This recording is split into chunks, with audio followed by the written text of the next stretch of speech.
Coming up on That's Gold. Joining us now from Seattle is Ross Fletcher. He's the former voice of the Seattle Sounders. How are the relatives back home feeling about you raising two Americans? I know. And the big one for me is I have a 4-year-old daughter, and she loves watching Paw Patrol, the kids show. But whenever I say, okay, what show do you want? And she'll say it, and I say, oh, Paw Patrol. She goes, no, Daddy, it's Paw Patrol. In America, we say Pa because we're in America.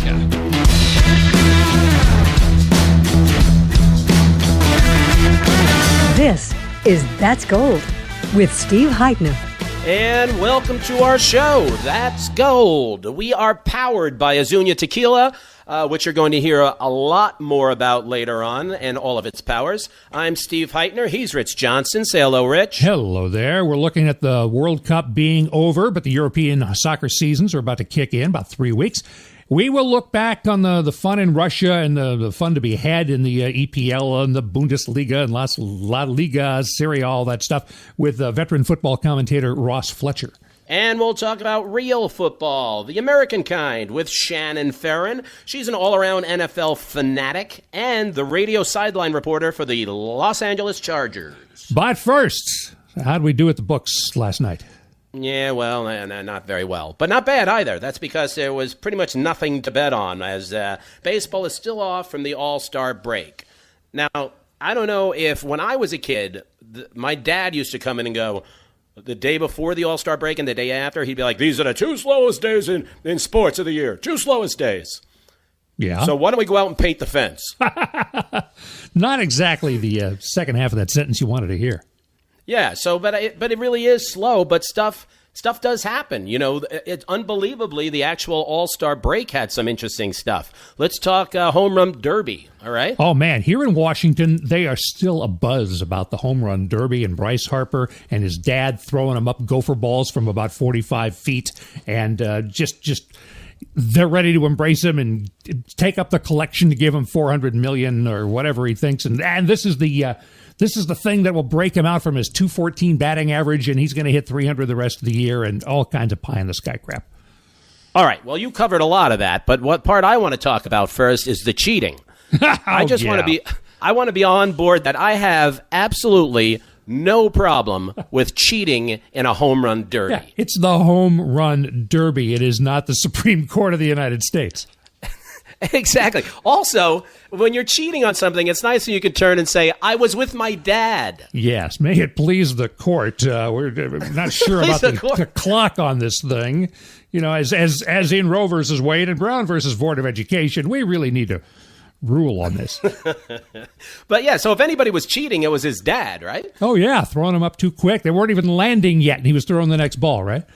No, I mean, that was unbelievable. And as you'll see in a minute as we continue, I'm not a huge Bryce Harper fan, but that was an unbelievable display. I think he had 9 home runs in 10 swings. Yeah, it was and I think something. It took 45 seconds or something like that. And certainly the crowd was with him, and that helped jack him and jack the crowd, and it was this unbelievable psychic feedback going on. Yeah, and then he had the whole, the bat was USA with the stars and stripes. The whole outfit was stars and stripes. Yeah. It was really fun. It was really cool. And again, if you're a kid listening to this, if you break into somebody's house and you steal jewelry, you're going to jail, you idiot. But if you're in a home run derby, yeah. do what you can to win, will you please? Exactly. The telecast, the one thing I really loved in the telecast was talking to Mike Trout during the game. He and the guys in the booth, they had them all mic'd up. Oh, yeah, now you got me thinking about something I was going to talk about and forgot. What's the name of that commissioner now, the baseball commissioner? Manfredo. I know, it's unbelievable. Something like that. We don't even know his name. That's telling. It is. Right? I would not recognize him. Right, so now this guy, whose name we don't even know, right, is complaining about Trout not wanting to be, more out there on Twitter and social media. And, I mean, literally you take your best player and you blame him. Yeah, exactly. So my thing, and then Trout's like, hey, what do you want me to do? What he should have said, he should have just said, hey, man, I play baseball, right? Yeah. I don't do that stuff. If you can't promote baseball, that's more your issue, isn't it? Yeah. And then maybe the Angels might want to help out a little bit here, too, and like getting better and getting some support for him so he's not, like so many guys have been over the centuries, the best player on the lousiest team. He's going to be the Archie Manning of this decade. Yeah, and then also, even as though with a lot of hardcore baseball fans, as though keeping a low profile and knocking the hell out of the ball is exactly what they want out of their superstar. You know, this isn't basketball. You know, that he is an example for baseball. Yeah. The idea that he needs to get on social media more and make points about stuff. You know, he's a big Redskin fan. Isn't that his thing? Oh, no, it's not. He's not. He's Eagles. He goes to all the Eagles games. Yeah. He has actually season tickets. Fan. They were talking about that during the game. Again, having the center fielder mic'd up and shooting the breeze with Joe Buck as he's waiting for the next pitch. That was pretty cool. I wish the only thing that would have made it better is if a fly had come his way and he could have sort of play-by-play talked it right into his glove. But, you know, even on that note, Lindor was a little more interesting. Yeah, well.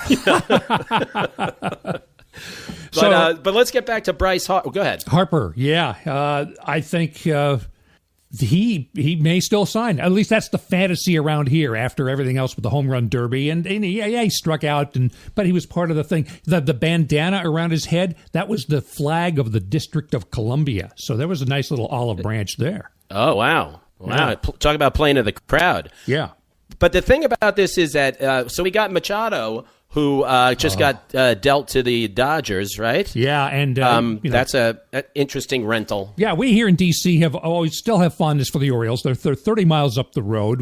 Until a decade ago when the Nationals showed up, that was the closest thing we had. Camden Yards is about the best ballpark experience you can have. And the Orioles under Peter Angelos for the last 20 years have just slowly, methodically, one shop at a time, turned one of the greatest franchises in baseball into a joke. And so everybody is wishing Manny Machado well as he goes off to a real team. Well, let's compare, because there's this mythical $400 million contract out there, right? And they're talking about Bryce Harper and they're talking about Machado. But, I mean, obviously, I can see no scenario where Machado's not going to get paid more than Bryce. At this present Bryce time, is hitting .214. Yeah. I actually have some stats here. I don't usually use a pen. Oh, my. But Machado's he's hitting .315 at the break, 24 home runs, 65 RBIs. So that goes out to one of the great seasons of all time. Yep. But it is a body of work kind of thing. Yeah, I just don't see 214, my friend. That's Mendoza line area. Yeah, I know. So I just don't see how they're going to possibly. Yeah, I don't see how they're possibly anybody's going to spend that kind of money. And also the position Machado plays is more important. Oh, absolutely. But, But there's no way he's staying with the Dodgers. I mean, he's a shortstop, right? Yeah, and their shortstop will be back someday, and they have a good one. And apparently, he's liking Philadelphia a lot, or maybe somebody else in the National League East, and that does not help our Washington Nationals very much either. Okay, I have one other thing I want to talk about the All-Star game, and that was the Josh Hader thing. Oh yeah, the Milwaukee pitcher. Yeah, that was weird timing. Yeah. Maybe that unknown commissioner that we can't think of his name, maybe he put it out there because he's trying to get some more attention. Yeah. Wouldn't that be interesting if he was? Clicks. Yeah. You bet. That'd be if he put that out there. Oh. That would be fantastic. But look, he said horrible things. There's no way I'm defending that in any way. I also kind of like the way he stood up and said, I did that. I was 17. I was an idiot. He made one little misstep where he said, those might have been rap lyrics, but, he shouldn't have said that. He should have just taken full responsibility. But I feel like he did take a lot of responsibility for it. And if anybody is to blame for this, obviously he is to a certain extent, but he was 17 and stupid. You have no idea those two how stupid words I was go at 17. Together. They might as well be one word, 17 and stupid. Agreed. So to me, the one to blame here is the agent. The idea that in today's day and age that you don't go back and scrub whatever you need to scrub off these kids' social media. Oh, yeah. Right? Now this agent sits there and goes, oh, man, that was bad. Come on, man. What are you doing for your money? Yeah. All you do is go out and try and steal other agents' clients and get the most money you can. You can't be on top of it in 2018 to scrub that stuff. Well, I found the dick pic and got rid of that. Thought my job was I did done. my job. Exactly. A couple of other things here and there around the baseball world. Don't you love Terrell Owens? Absolutely 100% committed to returning to the football field, says his agent, and he wants his release from the vaunted Edmonton Eskimos. Well, first of all, no, I do not love Terrell Owens.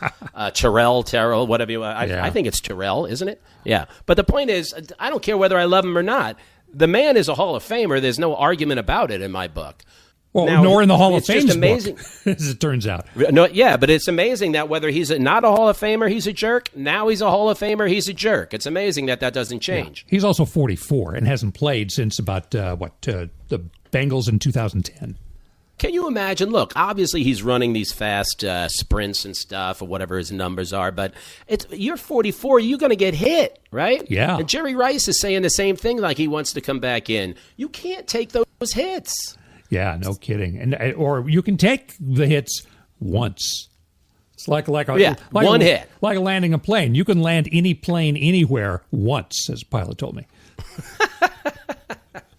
Hey, that makes me think. I landed in L.A. the other day, and I had the worst landing of my life. It literally banged down twice. Oh. Like the landing gear hit, the plane went back up in the air and landed again. And I get to his credit, the pilot got right on and said, "Welcome to LAX," twice. Yeah. And he said, "Ladies and gentlemen, I'll just say it. In my 30 years as a pilot, that was my worst landing ever." Wow. Taking it, owning it. Yeah, he really owned it. Other stuff we can talk about, 5 years with the New England Patriots. Now veteran wide receiver Danny Amendola is with the Dolphins, and he's dishing on the Pats. He says it's night and day between Adam Gase and Bill Belichick. He says his new coach in Miami is, our boy. It's cool. It's refreshing. He's our leader. Back in Belichick, it was more like he was the principal in the principal's office and shit like that. In a good way and in a bad way. I love football, but it just doesn't do gossip well. Not like the NBA. Football, you just don't care.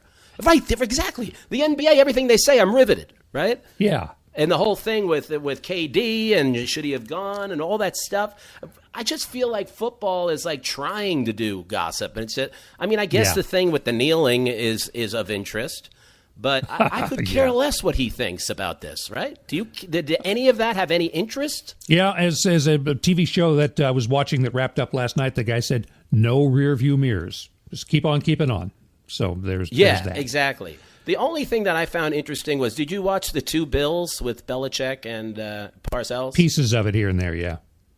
That was kind of interesting in just how much he bowed down to Parcells. Oh, yeah. So to me, that was interesting. That was some real human behavior and stuff. But the idea that I'm going to listen to these football players and they're going to talk about, what Belichick was like. Look, I'm sure Belichick's a jerk, right? Don't you have to be? Yeah, he's also the best coach in the history of the game. Yeah, there's that too. Yeah, so that's nice.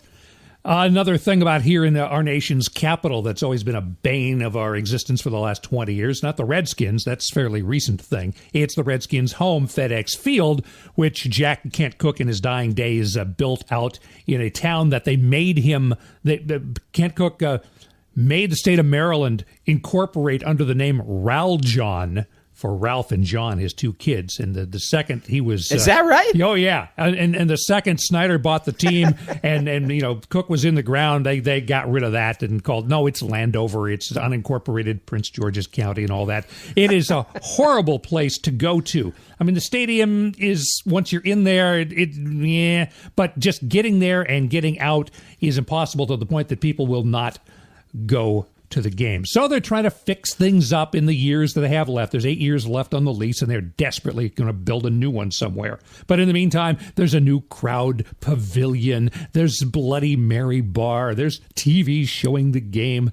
Oh, man. Do they do any tomahawk throwing? Do they have that? Do they have a tomahawk throwing? Not these days, no. They still have the Redskins band, and they're all, it's still the Redskins. So that tells you how much that's going to happen. That's going to change.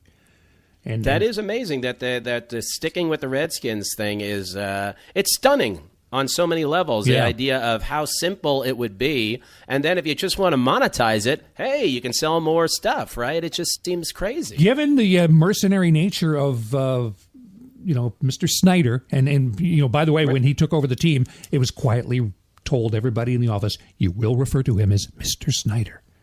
That little midget bastard who's going to ruin the team until he's dead. He's going to own the team till he's dead, and that's another 40 years or 50 years. So there will be no good Redskins in my lifetime.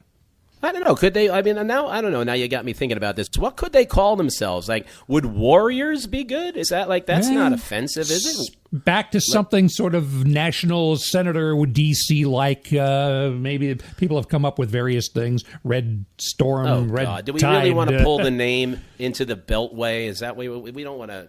Yeah. Washington Beltways. Yeah, it is right there at the Beltway. So literally.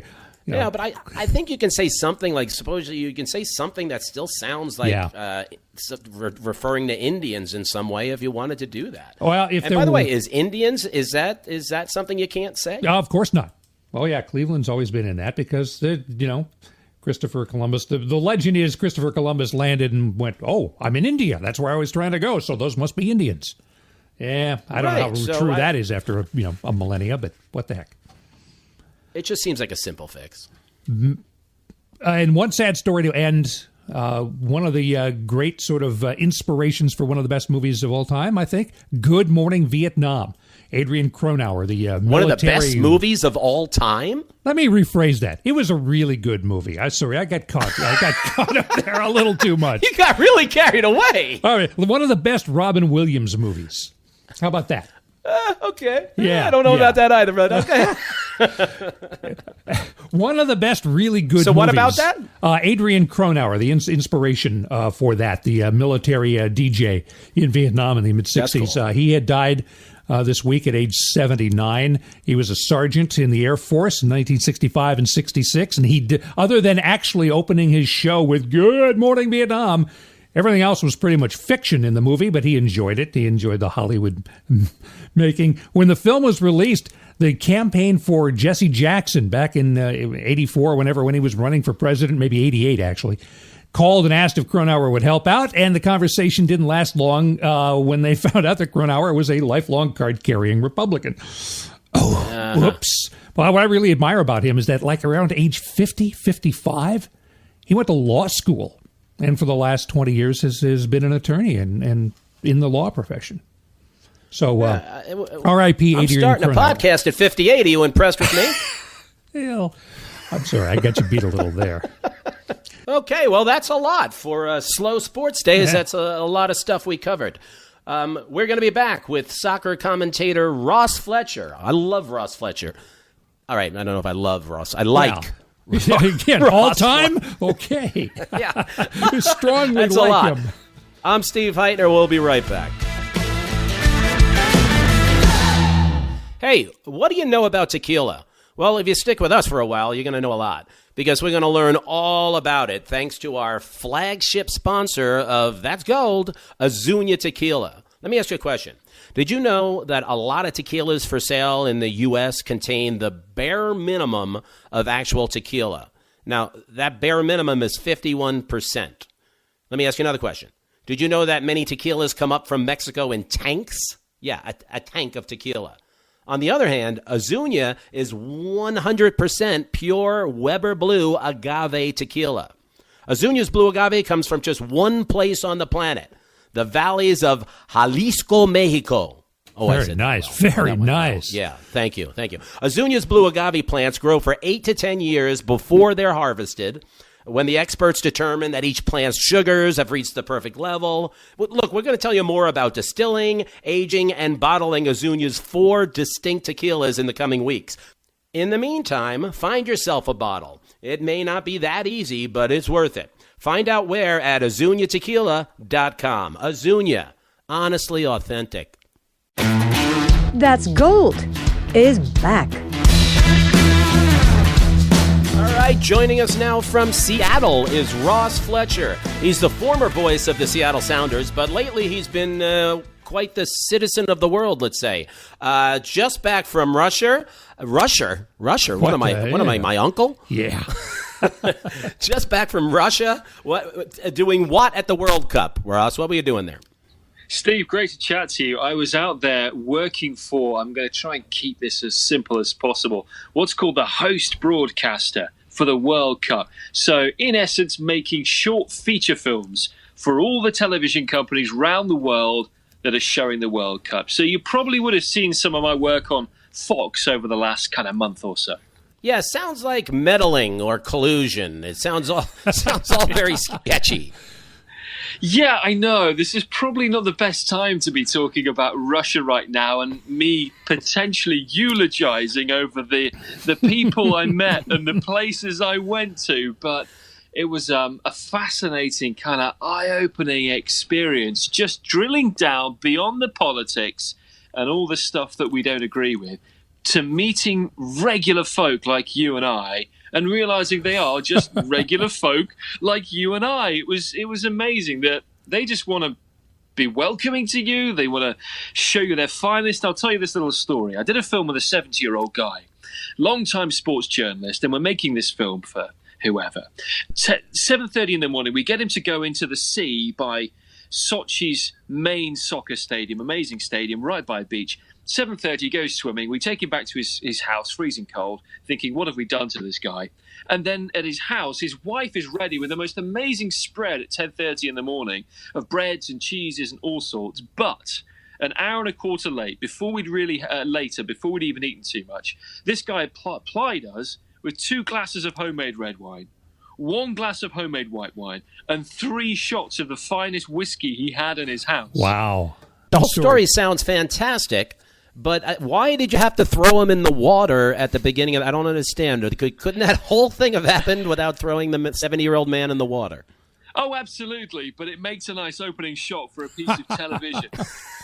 I remember that from when Bush went to visit Putin right after they announced that Sochi was getting the Olympic. I'm looking from the top floor of what was called Caesar's Palace, the only nice hotel in Sochi at the time, and I can see all these folks getting in this pool and going en masse at like a school of old, really wrinkly fish through the pool and onto this gateway into the Black Sea. It was at about 8 in the morning, yeah. You know, it's amazing. Kind of, it is very much for people who don't know Sochi at all. It is their Black Sea resort, subtropical, lush and beautiful. And I was there 4 years ago for the Winter Olympics, when frankly, you know, if you'd seen at the time or the press, it was a bit of a mess behind the scenes. Nothing was built, nothing was ready, infrastructure was poor.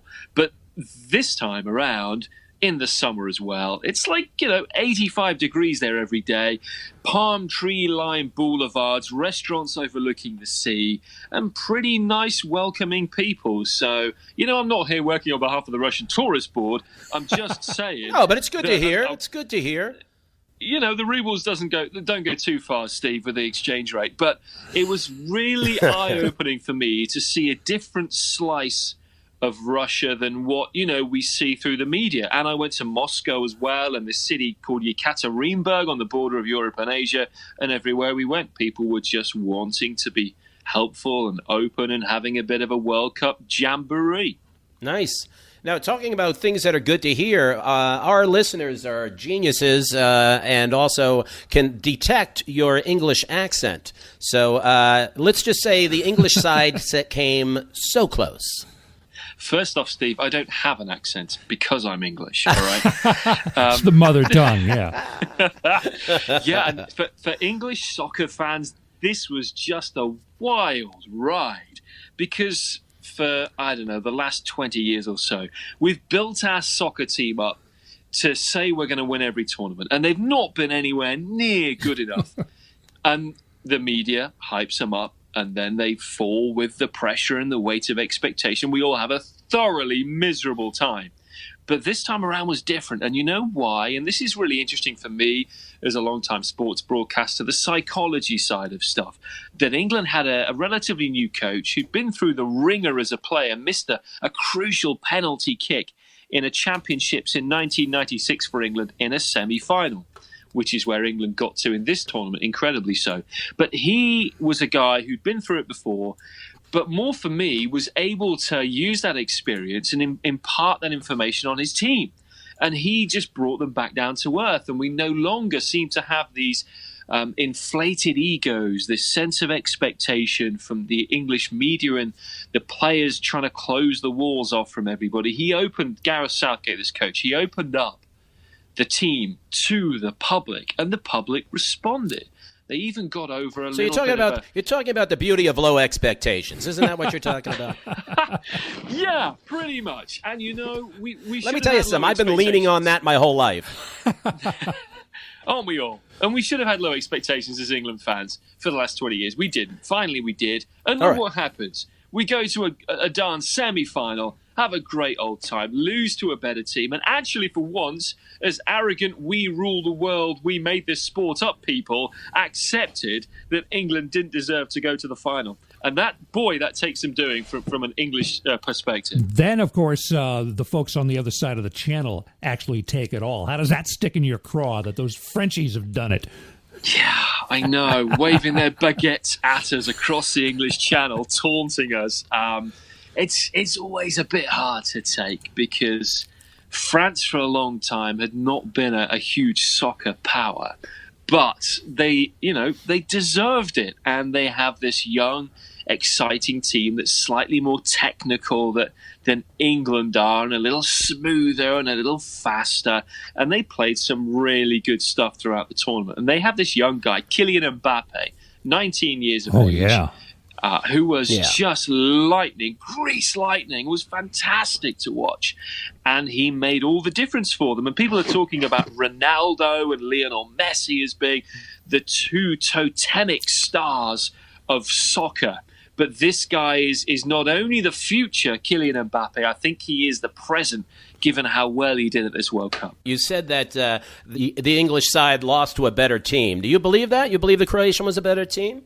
Yeah, absolutely. I really think they were. And one of the issues for England through the tournament was that they relied a lot on set pieces. So they relied on penalty kicks, scoring goals from restarts, free kicks, getting big, meaty guys to just head the ball in from 10 yards out, and not rely on being fluid and creative from open play, which is normally where you score as a soccer team 2/3 of your goals. England struggled a bit with that in kind of the later knockout rounds of the tournament, and just relied on a few good calls and made the most of them.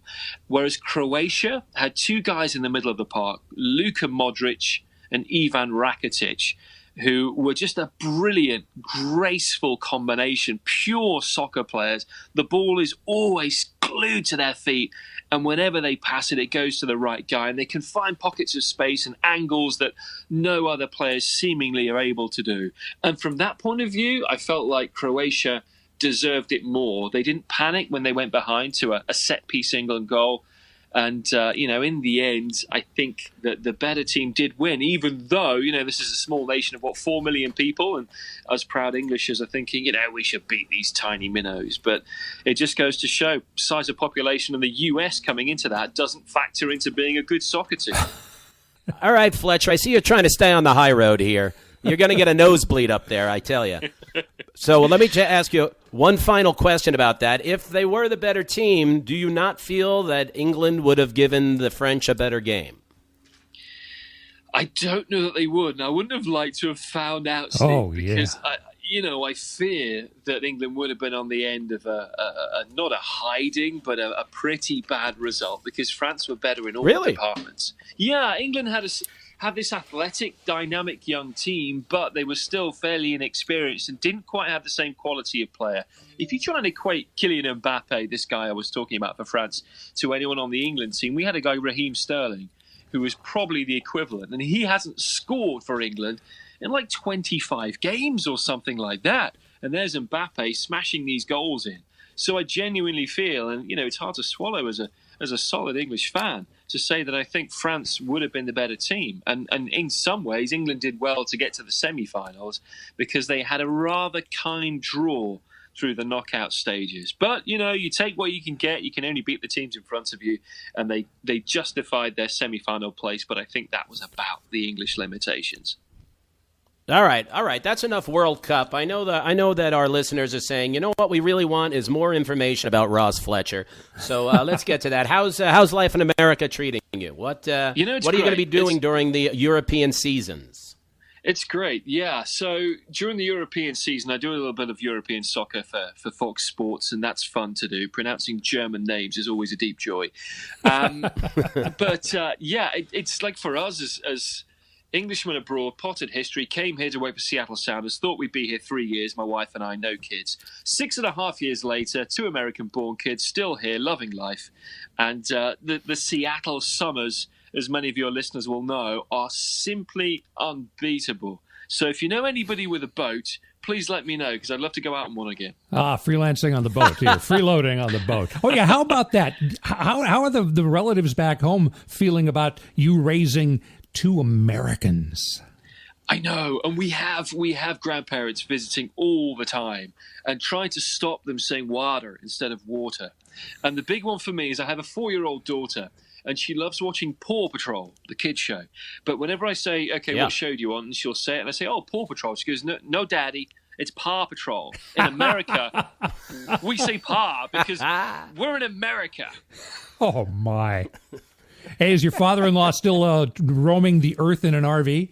Yeah, he is. He's a crazy man. My father-in-law is English, and he comes over every winter like a snowbird, gets his RV in Seattle, where he leaves it with us, drives, 1,300 miles down to San Diego, the Tijuana border, and just has the most merry old time, getting up to all sorts of mischief that we shouldn't be hearing about, imparting it on our kids, and then coming back up and occasionally driving from West Coast to East Coast, which he's doing this summer as well. So we feel like we're a very much well-versed English stroke American family, because he does all the historical sites along the way from Seattle all the way through to Boston or wherever.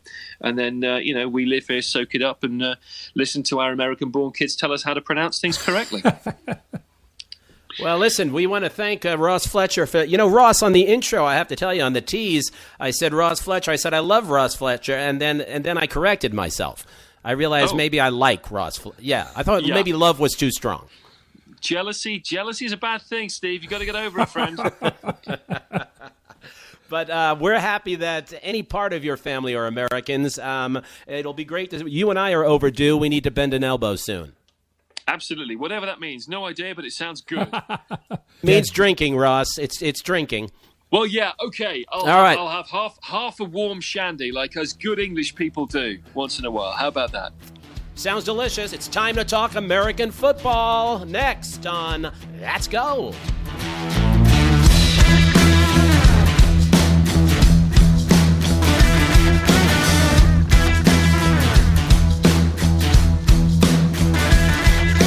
I'm here with Sharon Ferrin and try again.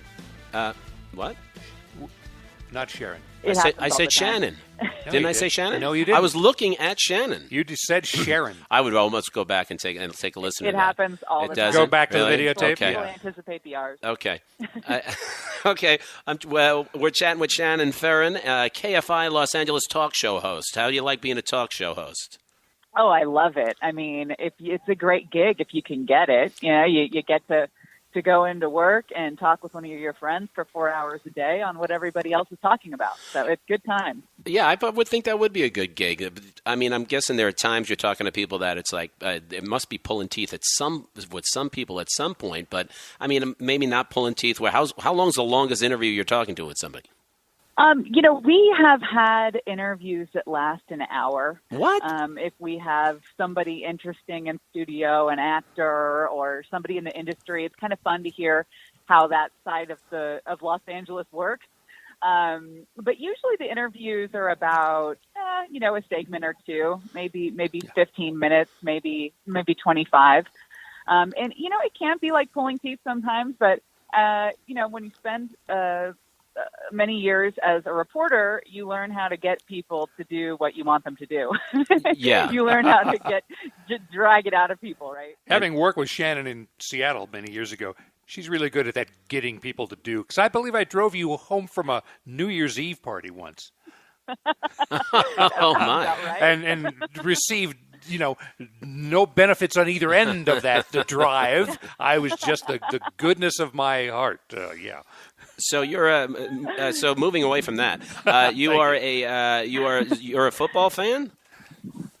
I am a football fan. I'm actually the Los Angeles Chargers radio sideline reporter. So I spend half the year traveling with an NFL team all around. I think we had 3 games on the East Coast in the winter last year. So that was fun. I think we did Boston and New York again. Wow. And it was freezing, but it's a hell of a time. I got to tell you, growing up being a football fan and then having like a front seat pass the way that I've been able to do last season and hopefully this season, it's something else just to see the inner workings of a team and to see what goes on, on the chartered flights and everything. It's a blast. What was your team growing up? The 49ers. Oh, and they are still my team. Yeah.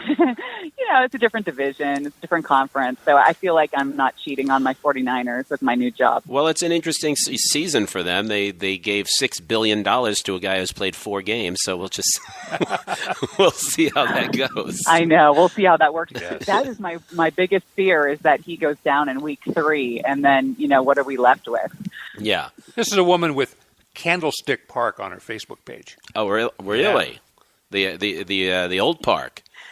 I miss Candlestick. When they tore it down, they gave fans the opportunity to buy the seats, and so I bought the 2 seats that my brother and I, my dad and I sat and watched 49er football in for years, and I put them in my garage where I also have a television. It's kind of like my sports cave. That's fantastic. I call it. I love that you bought them. Instead of a man cave. Yeah, I did, and it's really a piece of history that I'm glad that I have because so many memories are made. Growing up, going to the games with your family, and I'm just glad. I'm glad I have that one little piece of Candlestick left because it was very sad when they tore it down. you can either buy that in that moment or regret it for the rest of your life. I love that you just chose to buy it. The thing with Candlestick is it was a total shithole. I mean, just really shitty. I mean, every aspect of it was terrible. The exposed pipes and the leaks, and it was just terrible stadium for acoustics. But you know what? It was our shithole. Right. Right. It belonged to us, and so to see it torn down just really ripped apart my heart. Well, let me tell you something. To let you know how much I relate to that, you're talking to a man who misses Shea Stadium.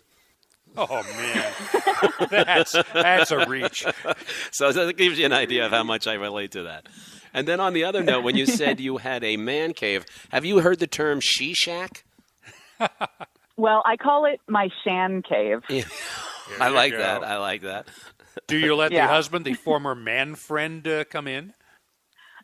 He chooses not to watch sports with me.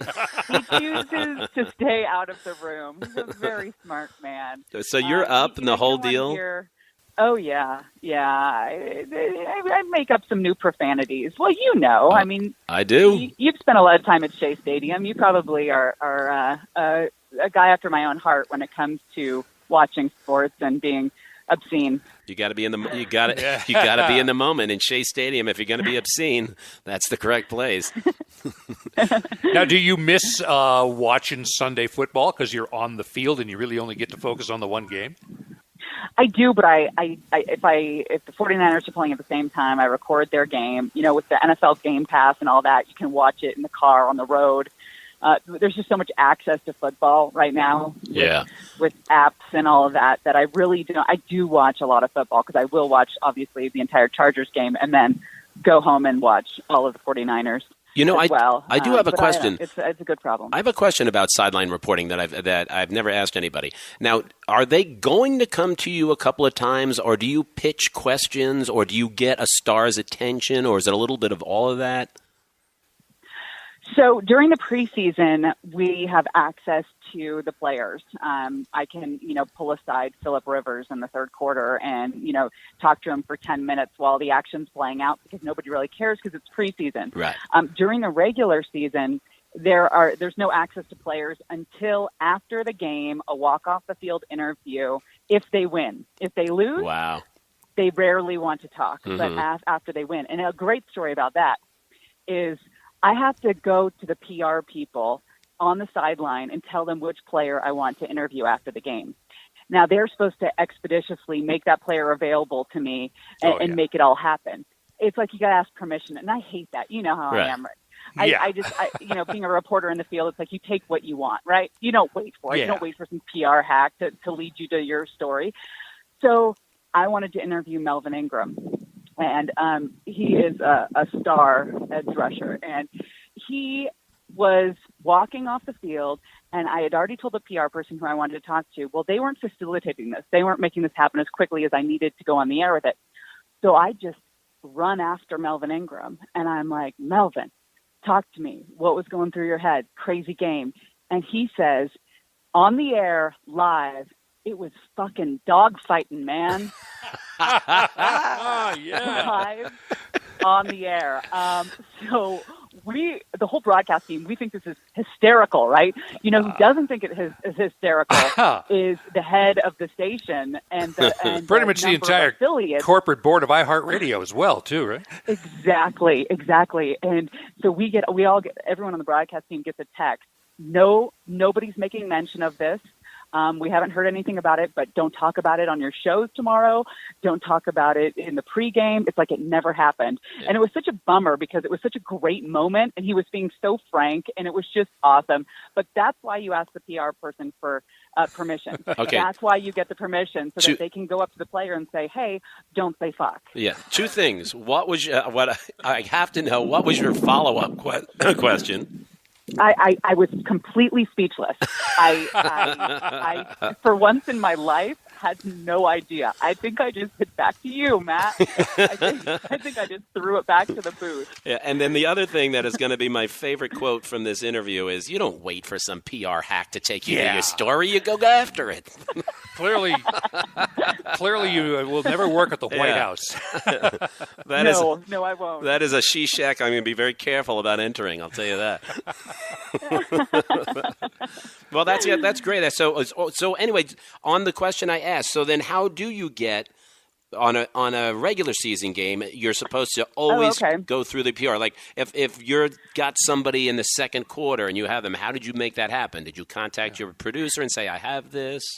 I never get any of the players during the game. Right. And what they come down to me for is like injury updates. You were near the action. What did you see?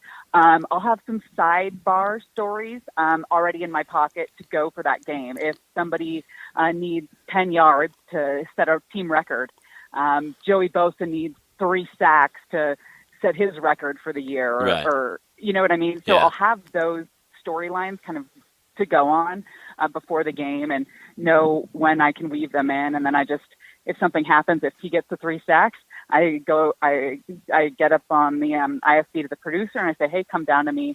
I've got some interesting stuff about Bosa or whatever. And then they'll come down to me. Let me ask you this, because for me, the Chargers right now, I'm a huge sports fan. So, the Chargers have had a long, amazing history. But right now, I mean, I think one of the vibes is that they're a team without a fan base. Can you speak towards that a little bit of what's going on? How was it like doing an NFL game like the ones you've gone to your entire season, and there's like 1/5 of the number of people in there? Well, it was tough. They're playing in StubHub Center, which seats 20,000, something like that.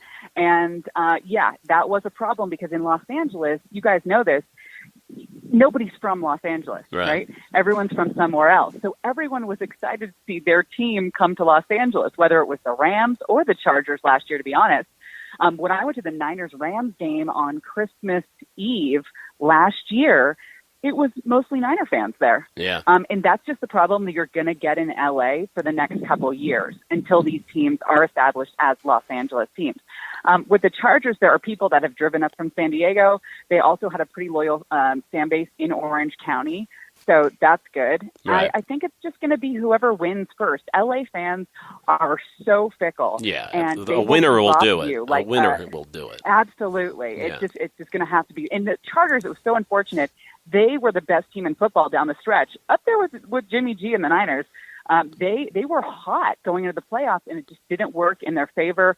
It was one of those things where they had to win, but they also had to win in week 16, and then also 2 other people had to lose, and it didn't work out for them. They were hot at the end of the season there. And on that note of what you were talking about, I think that the Raiders are going to have a problem with that for years with Vegas. There's only 8 home games. People are going to plan their Vegas trip. Everybody from Pittsburgh is going to plan their trip for that week.